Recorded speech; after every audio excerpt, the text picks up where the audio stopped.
പരിശുദ്ധാത്മാവേ എന്നിൽ വന്നു നിറയണമേ. പരിശുദ്ധാത്മാവേ കൃപ ചൊരിയണമേ. പരിശുദ്ധാത്മാവേ ശക്തി പകരണമേ. പരിശുദ്ധാത്മാവേ കൃപ ചൊരിയണമേ. പരിശുദ്ധാത്മാവേ ശക്തി പകരണമേ. പരിശുദ്ധ പരമ ദിവ്യകാരുടെ നാഥനായ ഈശോയ്ക്ക് ആരാധനയും സ്തുതിയും പുകഴ്ചയും ഉണ്ടായിരിക്കട്ടെ. ഞങ്ങൾ ഓരോരുത്തരെയും കരുണയാൽ പൊതിഞ്ഞു പിടിക്കുന്ന പരിശുദ്ധ പരമ ദിവ്യകാരുടെ നാഥനായ ഈശോയ്ക്ക് ആരാധനയും സ്തുതിയും പുകഴ്ചയും ഉണ്ടായിരിക്കട്ടെ. ഓരോ നിമിഷവും ഞങ്ങളുടെ ജീവിതത്തിൽ കരുണയുടെ മുഖഭാവത്തോടു കൂടി ഞങ്ങളെ നോക്കുന്ന പരിശുദ്ധ പരമ ദിവ്യകാരുടെ നാഥനായ ഈശോയ്ക്ക് ആരാധനയും സ്തുതിയും പുകഴ്ചയും ഉണ്ടായിരിക്കട്ടെ.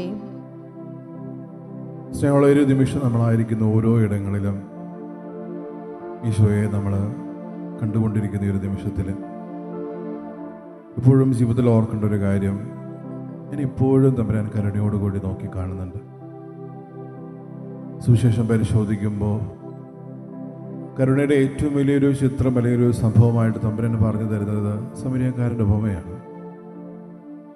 അതിനൊരു പശ്ചാത്തലം എന്ന് പറയുന്നത്, ദൈവത്തെ അത്രത്തോളം അറിയുന്നൊരു വ്യക്തി അല്ലെങ്കിൽ ദൈവകൽപ്പനകൾ അത്രത്തോളം അറിയുന്നൊരു വ്യക്തി വന്നിട്ടാണ് സംശയ നിവാരണത്തിന് ദൈവത്തിൻ്റെ മുമ്പിലായിരിക്കുക.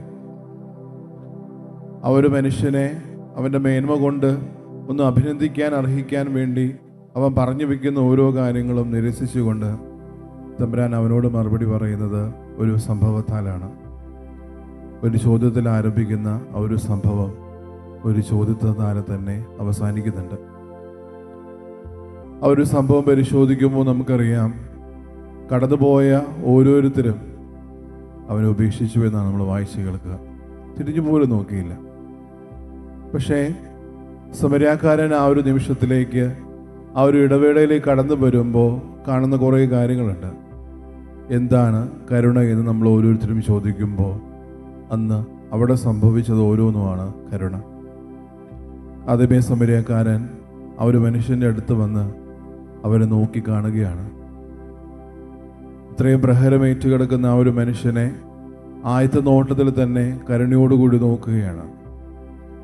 ജീവിതത്തിൽ നമ്മൾ എപ്പോഴും ഓർക്കേണ്ട ഒരു കാര്യം, പലപ്പോഴും നമ്മുടെ കൺമുൻപിൽ ഇതുപോലെ കരുണ ആഗ്രഹിക്കുന്ന അർഹിക്കുന്ന വ്യക്തികൾ നമ്മുടെ ചുറ്റിലുമുണ്ട്. സമരിയാക്കാരനെ പോലെ നമ്മളും അവരോട് കരുണയോടുകൂടി നോക്കിക്കാണാൻ അല്ലെങ്കിൽ കരുണയുടെ മുഖഭാവത്തോടു കൂടി അവരെ ചേർത്ത് പിടിക്കാൻ നമ്മൾ ഓരോരുത്തരും വിളിക്കപ്പെട്ടവരാണ്. പിന്നീട് നമ്മൾ സംഭവിക്കുന്നത്, ആ ഒരു മനുഷ്യൻ്റെ ഓരോ മുറിവുകളും വെച്ച് കെട്ടുന്നതാണ്. സമരിയാക്കാരൻ അറിയാമായിരുന്നു ആദ്യം എന്ത് ആ മനുഷ്യന് കൊടുക്കണമെന്നുള്ളത്. ഒരുപക്ഷെ ജീവിതത്തിൽ പലപ്പോഴും നമ്മൾ ഇതുപോലെ കരുണയോടുകൂടി ചേർത്ത് പിടിക്കേണ്ട പലവരെയും നമ്മൾ കാണുമ്പോഴും നമ്മുടെ കൺമുമ്പിൽ അവരോരോരുത്തരെയും ദർശിക്കുമ്പോഴും എപ്പോഴും ഓർക്കേണ്ട ഒരു കാര്യം, അവർക്ക് എനിക്ക് ആദ്യം എന്ത് ചെയ്യാൻ പറ്റുമെന്നാണ്. ഒരിക്കൽ പോലും ഒരു പഴയകാലത്തിലേക്ക് പോകാനോ അല്ലെങ്കിൽ എന്ത് ചെയ്യാൻ പറ്റുമെന്നുള്ളൊരു ചിന്തയിലൊന്നും നമ്മളായിരിക്കുന്നത് കൊണ്ട് അതിനൊരു ഉചിതവുമില്ല. ഓർക്കുക, ഞാൻ കരുണയോടുകൂടി കണ്ട ആ വ്യക്തിയെ ആദ്യം എനിക്ക് എന്ത് ചെയ്യാൻ കൊടുക്കും. കരുണയോടുകൂടി ആ ഒരു മനുഷ്യനെ എൻ്റെ ജീവിതത്തിലേക്ക് ചേർത്ത് പിടിക്കാൻ ഞാൻ എന്ത് ചെയ്യണമെന്നുള്ളൊരു ചിന്തയ്ക്ക് അപ്പുറത്തോട്ട് എന്ത് ആന്നൊരു നിമിഷം ഞാൻ ചെയ്യണമെന്നുള്ളൊരു കാര്യം നമ്മൾ ഓരോരുത്തരും മനസ്സിൽ ഉറപ്പിക്കണം. കരുണയുടെ സ്വഭാവം അതാണ്. കരുണയോടുകൂടി നോക്കിക്കാണുക, കരുണയോടുകൂടി ചേർത്ത് പിടിക്കുക. പിന്നീട് നമ്മൾ കാണുന്നത് ആ ഒരു വ്യക്തി എത്രയും പെട്ടെന്ന് ആ ഒരു സത്രത്തിലേക്ക് എത്തിക്കുന്നതാണ്. ആ ഒരു സത്രത്തിലേക്ക് എത്തിക്കുമ്പോഴും അത്രത്തോളം സൂക്ഷ്മതയോടും വ്യക്തതയോടും കൂടി ആ ഒരു മനുഷ്യനെ അവിടെ എത്തിക്കുന്നുണ്ട്. ആ ഒരു മനുഷ്യൻ്റെ ജീവിതത്തിലെ ഒരു ഉദ്യോഗത്തിൽ നിന്നും അല്ലെങ്കിൽ ഒരു ഉത്തരവാദിത്തത്തിൽ നിന്നും മുന്നോട്ട് പോകാതെ ആ ഒരു മനുഷ്യനെ ഉത്തരവാദിത്തത്തോടു കൂടി ഒരാളുടെ കൈകളിൽ ഏൽപ്പിക്കുകയാണ്. സ്നേഹം പകരുകയാണ്. അവിടെ സ്നേഹിക്കുമെന്നുള്ള ഉറപ്പിൽ തന്നെയാണ് കരുണയോടുകൂടി ആ ഒരു മനുഷ്യനെ ചേർത്ത് പിടിക്കുന്നത്. ആ ഒരു സത്രത്തിൽ എത്തിക്കുമ്പോഴും പൂർണ്ണ ഉത്തരവാദിത്തമല്ല അവിടെ കൊടുക്കുന്നത്. നിങ്ങൾ ഈ ഒരു മനുഷ്യനെ നോക്കുക എന്ന് പറയുന്നതിനപ്പുറത്തോട്ട് എന്തെങ്കിലും കൂടുതലാവുകയാണെങ്കിൽ ഞാൻ പിന്നീട് വരുമ്പോൾ തന്നോളാം. ഒരു ഉറപ്പാണ്, ആത്മവിശ്വാസമാണ് പകർന്നു കൊടുക്കുന്നത്. ഒരിക്കൽ പോലും അവിടെ ആക്കിയിട്ട് പോകുന്നു എന്നല്ല പറയുന്നത്, പക്ഷേ ഞാൻ തിരിച്ചു വരും ഈ സ്നേഹത്തെ തേടി. നമ്മുടെ ജീവിതത്തെ പരിശോധിക്കുമ്പോഴും നമ്മൾ ഓർക്കേണ്ട ഒരു കാര്യം, ഈ ഒരു സമരിയാക്കാരൻ്റെ ജീവിതം പോലെ എൻ്റെ ജീവിതത്തിലും എപ്പോഴൊക്കെ ഞാൻ ആരെയൊക്കെ സന്ദർശിച്ചു പോകുന്നുണ്ട്. പക്ഷേ കരുണയോടുകൂടി ഞാൻ ആരെങ്കിലൊക്കെ നോക്കിക്കാണുന്നുണ്ടോ, ചേർത്ത് പിടിക്കുന്നുണ്ടോ? ആ ഒരു ഉത്തരവാദിത്തത്തിൽ നമ്മൾ ഓരോരുത്തരും അവരെ കരുണയോടുകൂടി ചേർത്ത് പിടിച്ച് ആ ഒരു സ്നേഹം ഉറപ്പുവരുത്തുന്നുണ്ടോ? ജീവിതത്തിൽ പലപ്പോഴും നമ്മൾ പരിശോധിക്കേണ്ട ഓരോ ഇടങ്ങളും ഇത് തന്നെയാണ്, എൻ്റെ ജീവിതത്തിലെ കരുണയുടെ ഇടങ്ങൾ. ആ ഒരു വ്യക്തിയെ അത്രത്തോളം ആറോട് അണച്ചപ്പോൾ ഒരുപക്ഷെ ആ ഒരു മനുഷ്യൻ്റെ മേത്ത് ചെളിയും ചോരയും അതെല്ലാം ഏറ്റ ആ ഒരു മനുഷ്യൻ്റെ വസ്ത്രങ്ങളെല്ലാം വൃത്തിഹീനമായിട്ടുണ്ടാകാം. പക്ഷേ അതൊന്നും ചിന്തിക്കുന്നില്ല. പലപ്പോഴും നമ്മൾ കരുണയോടുകൂടി ഓരോ മനുഷ്യർ ചേർത്ത് പിടിക്കുമ്പോൾ നമ്മുടെ ജീവിതത്തിലും ഇതുപോലെ മലിനീകമാകാം, അല്ലെങ്കിൽ ആ ഒരു ജീവിതത്തിൽ പലപ്പോഴും സ്വരതാല്പര്യങ്ങൾ കടന്നു വന്നേക്കാം. ഓർക്കേണ്ട ഒരു കാര്യം, എൻ്റെ ജീവിതത്തിൻ്റെ പ്രധാന ലക്ഷ്യം തമ്പുരാൻ പറയുന്നതാണ്, സ്വർഗസ്ഥനായ പിതാവ് കരുണയുള്ളവനായിരിക്കുന്ന പോലെ നിങ്ങളും കരുണയുള്ളവരായിരിക്കുക. ഇതൊരു പ്രേക്ഷിതത്വമാണ്. ഈ ഒരു കാലഘട്ടത്തിൽ, ഈ ഒരു സമൂഹത്തിൽ പലപ്പോഴും നമ്മൾ ഏറ്റെടുക്കേണ്ട ഒരു കാര്യം. പിതാവായ ദൈവം കരുണയുള്ളവനായിരിക്കുന്ന പോലെ ഞാനും എൻ്റെ ജീവിതത്തിൽ കരുണയുള്ളവനായിരിക്കണം.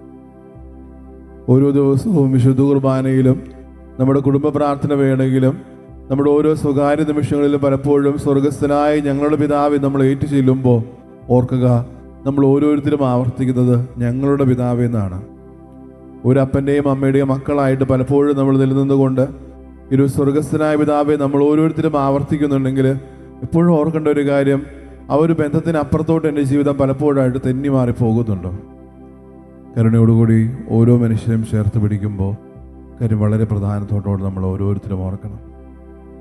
എൻ്റെ ചുറ്റിലുമുള്ള ഓരോ വ്യക്തികളുടെ ജീവിതത്തിലേക്കും കരുണ വർഷിക്കപ്പെടാൻ, കരുണ ചൊരിയപ്പെടാൻ ഞാൻ ഉത്തരവാദിത്തമുള്ളവരാണ്. ഒരു സ്ഥിരതയിലായിരിക്കുമ്പോൾ ഈശോയുടെ മുമ്പിലേക്ക് വിട്ടുകൊടുക്കാൻ, എൻ്റെ ജീവിതത്തിൽ കരുണയോടുകൂടി പെരുമാറാമായിരുന്ന നിമിഷങ്ങളിൽ, കരുണയോടുകൂടി ചേർത്ത് പിടിക്കാമായിരുന്ന പല വ്യക്തികളിൽ ഞാൻ മുഖം തിരിച്ച നിമിഷങ്ങൾ ഓർത്ത് തമ്പുരാനോട് മാപ്പ് ചോദിക്കാം. നിങ്ങളും അവനെ പോലെ ചെയ്യുമെന്നാണ് പറഞ്ഞത്. നിങ്ങളും അതുപോലെ ആവർത്തിക്കുമെന്ന് പറയുമ്പോൾ എൻ്റെ ജീവിതത്തിലും ഇതുപോലെയുള്ളൊരു ആവർത്തനങ്ങൾ സംഭവിക്കുന്നുണ്ട്. അതോ ആ ഒരു ദീപം ഞാൻ ആഗ്രഹിച്ചതുപോലെ നമ്മൾ ചെയ്യുന്ന മേന്മയെല്ലാം തമ്പുരാൻ്റെ മുമ്പിലേക്ക് വിളമ്പി അവിടുത്തെ ഒരു സ്വീകരണവും അഭിനന്ദനവുമാണ് നമ്മൾ ഓരോരുത്തരും അർഹിക്കുന്നത്. അതോ അതിൻ്റെ അപ്പുറത്തോട്ട് ഓരോ മനുഷ്യരിലും ക്രിസ്തുവിനെ കണ്ട് ക്രിസ്തുവായി അവരോരോരുത്തരെയും ചേർത്ത് പിടിച്ച് അവരോരോരുത്തരെയും നമ്മുടെ അയൽക്കാരനായി കണ്ട് അവരോരോരുത്തരെയും ജീവിതത്തിൽ കരുണ വർഷിക്കപ്പെടുമ്പോൾ ഒരു മറ്റൊരു ക്രിസ്തുവായിട്ട് നമ്മൾ ഓരോരുത്തരും രൂപാന്തരപ്പെടുന്നില്ലേ, മാറുന്നില്ലേ? നമ്മുടെ ഹൃദയങ്ങളെ പരിശോധിക്കാം. ഞാൻ എൻ്റെ ജീവിതത്തിൽ കരുണയോടുകൂടിയാണോ വർത്തിച്ചത്? കരുണയോടുകൂടിയാണോ ഞാൻ ഓരോ നിമിഷവും ആയിരുന്നത്? ഈ ഒരു തിരുമണിക്കൂറിൽ ലോകത്തിലുമുള്ള ഓരോ വ്യക്തികൾക്കും വേണ്ടി അവരുടെ ജീവിതത്തിൽ കരുണ വർഷിക്കപ്പെടാൻ വേണ്ടി നമ്മൾ പ്രാർത്ഥിക്കുമ്പോൾ ഓർക്കേണ്ടത്, എൻ്റെ കരങ്ങളാൽ ഞാൻ ആരെങ്കിലും കരുണയോടുകൂടി ചേർത്ത് പിടിച്ചിട്ടുണ്ടോ? ഏതെങ്കിലും ഒരു സാഹചര്യത്തിൽ ആരെങ്കിലും എൻ്റെ കൈകൾ കൊണ്ട് ഞാൻ കരുണയുടെ ഭാവത്തോടു കൂടി ചേർത്ത് പിടിച്ചിട്ടുണ്ടോ? തിരിച്ചറിയണം ഓരോ നിമിഷവും. കാരണം നമ്മുടെ ഏറ്റവും വലിയ പ്രേക്ഷിതത്വം അതാണ്. പിതാവായ ദൈവം കരുണയുള്ളവനായിരിക്കുന്ന പോലെ നമ്മളും കരുണയുള്ളവരായിരിക്കണം. പലപ്പോഴും ജീവിതത്തിൽ സ്നേഹക്കുറവുകൾ നമുക്ക് പലപ്പോഴും സംഭവിക്കാറുണ്ട്. ഓരോ നിമിഷവും കരുണയോടുകൂടി വർത്തിക്കണമെന്ന് നമ്മൾ ആഗ്രഹിക്കുമ്പോഴും ചുറ്റിലുമുള്ള ഓരോ വ്യക്തികളും എന്ത് വിചാരിക്കുമെന്ന് തോന്നലാണ് പലപ്പോഴും നമ്മൾ ആയിരിക്കുക. ഓർക്കുക, ഈ ഒരു സംഭവത്തിലും അത് ആവർത്തിക്കുന്നുണ്ട്. എൻ്റെ ജീവിതത്തിലും ആവർത്തിക്കുന്നത് പോലെ പലപ്പോഴും ഈ പറഞ്ഞതുപോലെ അവർ കടന്നു പോകുന്നത് പോലെ ഞാനും കടന്നു പോയിട്ടുണ്ടാകാം. തിരിച്ചറിയേണ്ട അവരോരോരുത്തരും ജീവിതത്തിൽ കരുണ വർഷിക്കപ്പെടേണ്ട സമയത്ത്, അല്ലെങ്കിൽ ഞാൻ ചെയ്യേണ്ടിയിരുന്നത് നന്മയിൽ നിന്ന് പലപ്പോഴും ഞാൻ പിന്തിരിഞ്ഞു പോകുമ്പോൾ ഞാനും ചെയ്തത് ഇതേ വ്യക്തികളെ പോലെ ആ ഒരു വഴിയരികിൽ നിന്ന് അകന്നു പോയതല്ലേ? അല്ലെങ്കിൽ ആ ഒരു വ്യക്തിയെയും നോക്കാതെ പിന്തിരിഞ്ഞു പോയതല്ലേ? ഓരോ നിമിഷവും നമുക്ക് കരുണയോടുകൂടി പല വ്യക്തികളെ നോക്കിക്കാണാൻ പറ്റുന്നുണ്ട്. പക്ഷേ ആ ഒരു നേത്രങ്ങൾക്കപ്പുറം, ആ അധരങ്ങൾക്കപ്പുറം പലപ്പോഴും ഈ പറഞ്ഞതുപോലെ കരുണ വർഷിക്കപ്പെടാൻ എൻ്റെ ജീവിതം കൊണ്ട് എനിക്ക് പറ്റുന്നില്ല എന്നത് നമ്മൾ ഓരോരുത്തരും തിരിച്ചറിയേണ്ട ഒരു കാര്യമാണ്. ഒരു ആപത്തിനപ്പുറത്തോട്ട് ആത്മീയമായിട്ട് നമ്മൾ എവിടേക്കോ തളർന്നു പോകുന്നുണ്ട്. ദിവ്യകാരുണ്യ സന്നിധിയിലായിരിക്കുമ്പോൾ ഓർത്തെടുക്കാം ഓരോ നിമിഷങ്ങളെയും. പലപ്പോഴും ആത്മീയമായിട്ട് വളരാൻ ആഗ്രഹിക്കുന്നവരാണെങ്കിൽ ഇതുപോലുള്ള ഓരോ നിമിഷങ്ങളും നമ്മുടെ ജീവിതത്തിലേക്ക് പിന്നെയും നമ്മളെ തേടി വരും. എന്തുകൊണ്ട് നീ എന്നെ തിരിച്ചറിഞ്ഞില്ല? എന്തുകൊണ്ട് ആ ഒരു മുറിവേറ്റ് കിടന്ന മനുഷ്യരിൽ നീ എന്നെ തിരിച്ചറിഞ്ഞില്ല? അല്ലെങ്കിൽ എന്തുകൊണ്ട് നീ ആ ഒരു നിമിഷം എന്നെ മനസ്സിലാക്കിയില്ല ആ വ്യക്തിയിൽ നിന്ന്?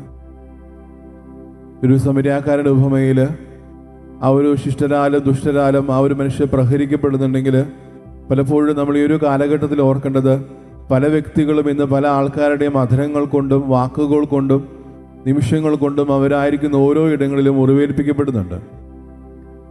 ശാരീരികമായിട്ടല്ല, അതിനപ്പുറത്തോട്ട് മാനസികമായിട്ട് പ്രഹരങ്ങൾ ഏറ്റുവാങ്ങുന്നുണ്ട്. ഒരുപക്ഷെ അവരുടെ ജീവിത സാഹചര്യങ്ങൾ കൊണ്ടോ അവരായിരിക്കുന്ന ഓരോ ഇടങ്ങൾ കൊണ്ടോ അവരപ്പനോ അമ്മയോ അങ്ങനെ എന്തൊക്കെയോ കാരണങ്ങൾ കൊണ്ട് പല ആൾക്കാരും പ്രഹരങ്ങൾ ഏൽക്കുന്നുണ്ട്. അതിലൊരു പക്ഷേ അധരങ്ങളിൽ നിന്ന് ഉത്ഭവിച്ച രീതികൾ കൊണ്ടായിരിക്കാം, പ്രഹരങ്ങൾ കൊണ്ടായിരിക്കാം. പക്ഷേ ഈ മനുഷ്യരൊക്കെ എൻ്റെ ജീവിതം കൊണ്ട് എനിക്ക് ചേർത്ത് പിടിക്കാൻ പറ്റുന്നുണ്ടോ എന്നുള്ള കാര്യം എപ്പോഴും നമ്മൾ ഓർക്കേണ്ടതാണ്. ആ ഒരു ഭാഗത്തിൽ ആ രണ്ട് വ്യക്തിയും കടന്നു പോകുന്നു എന്ന് പറയുമ്പോൾ അവരും ഈ കരുണയുടെ ആദ്യഭാഗങ്ങൾ അവർ പുലർത്തുന്നുണ്ട്, നോക്കുന്നുണ്ട് ആ വ്യക്തിയെ. പക്ഷേ ആ കരുണയോടുകൂടി നോക്കാൻ ആ മനുഷ്യർക്ക് പറ്റുന്നില്ല, അവിടെ വീണു പോവുകയാണ്. നമ്മളും തിരിച്ചറിയേണ്ടത്, ഞാനും ഇതുപോലെ വീണു പോകുന്നുണ്ടോ? ഞാനും ഇതുപോലെ എൻ്റെ ജീവിതത്തിൽ നിന്ന് കടന്നു പോകുന്നുണ്ടോ? മറ്റുള്ള ജീവിതത്തിൽ നിന്ന് ചേർത്ത് പിടിക്കാൻ എൻ്റെ ജീവിതത്തിൽ ഞാൻ അതുപോലെ ചെയ്യാൻ വേണ്ടി വിളിക്കപ്പെട്ടവരാണ്. ആവർത്തനത്തിനപ്പുറത്തോട്ട് ക്രിസ്തുവിന് എൻ്റെ ജീവിതത്തിൽ നിന്ന് മറ്റുള്ളവർ കൊടുക്കാൻ എനിക്ക് പറ്റണം. ഓരോ നിമിഷവും, ഓരോ മണിക്കൂറും, ഓരോ ദിവസവും നമ്മുടെ ജീവിതത്തിൽ വിശ്വാസം ഉണർന്നിരിക്കുന്ന ഓരോ നിമിഷവും മറ്റുള്ളവരുടെ ജീവിതത്തിലേക്ക് ക്രിസ്തുവായിട്ട് മാറാൻ നമ്മൾ വിളിക്കപ്പെട്ടവരാണ്. സ്നേഹമുള്ള ഒരു നിമിഷം നമ്മളായിരിക്കുന്ന ഓരോ ഇടങ്ങളിലുമായിരുന്നുകൊണ്ട് നമ്മുടെ ആത്മാവിൻ്റെ നിശബ്ദതയിൽ എല്ലാ നിയമങ്ങളും പ്രാർത്ഥനകളും അർത്ഥനകളും എല്ലാ ആകുലതകളും വിഷമങ്ങളും സങ്കടങ്ങളും സന്തോഷങ്ങളും നമ്മുടെ സ്വപ്നങ്ങളെല്ലാം ഈ ഒരു നിമിഷം തിരുസന്നിധിയിലേക്ക് നമുക്ക് ചേർത്ത് വയ്ക്കാം. ഇപ്പോൾ ഓർക്കേണ്ട ഒരു കാര്യം, ആത്മീയമായിട്ടുള്ള നമ്മുടെ ഒരു ആത്മവിശ്വാസമാണ് എപ്പോഴും തമ്പുരാൻ. നമ്മൾ എത്രത്തോളം ഒരു ആദ്യത്തെ സ്ഥാനം തമ്പുരാന് കൊടുക്കുന്നു, അതുപോലെ നമ്മുടെ ജീവിതത്തിലും തമ്പുരാൻ നമുക്കൊരു ആദ്യത്തെ സ്ഥാനം തരും. താഴ്ന്ന സ്വരത്തിൽ ശ്രദ്ധിച്ചുകൊണ്ട് നമ്മളായിരിക്കുന്ന ഓരോ ഇടങ്ങളിൽ ഇരുന്നുകൊണ്ട് ദിവ്യകാരുണ്യനാഥൻ്റെ ആശീർവാദം നമുക്ക് സ്വീകരിക്കാം.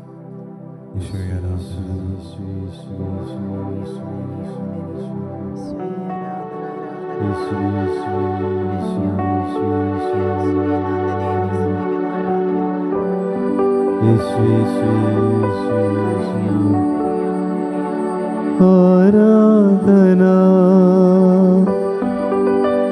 ആരാധന ആരാധന യേശുനാഥ, പരിശുദ്ധ പരമമാ ദിവ്യകാരുണ്യമേ, എന്നുമെന്നും അങ്ങേക്കാരാധന, എന്നുമെന്നും അങ്ങേക്കാരാധന, എന്നുമെന്നും അങ്ങേക്കാരാധന.